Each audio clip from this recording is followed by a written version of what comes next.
গন্ধরাজ ও চিকেনের মেলবন্ধন ঘটানোর জন্য আমার লাগছে টক দই, পেঁয়াজ বাটা, রসুন বাটা, আদা বাটা, লঙ্কা বাটা, গোলমরিচের গুঁড়ো এবং চিকেনগুলো নুন এবং সাদা তেল দিয়ে ভালো করে মেখে নিয়েছি। মেখে নেওয়ার পরে একটু লেবুর যে উপরের স্কিনটা সেটা 45 মিনিট হয়ে যাওয়ার পরে সবুজ অংশটা ওটা আমি সাদা তেল ভালো দিয়েছি, করে মেখে নিয়েছি। কেউ সরষের তেলও দিতে পারেন।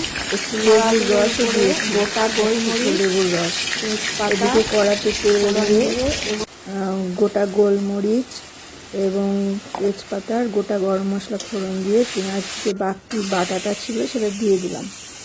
দেওয়ার পরে একটু ধনের গুঁড়ো দিতে হবে অবশ্যই। তারপরে মাংসটা দিয়ে একটু চিনি দিয়ে ভালো করে নেড়ে চেড়ে ভাজা ভাজা হয়ে গেলে আমি যে মাংসটা শুধু তুলে তাকে ভেজেছি, মাংসের যে মশলাটা ছিল তার মধ্যে আরও জল দিয়ে রেখে দিয়েছিলাম।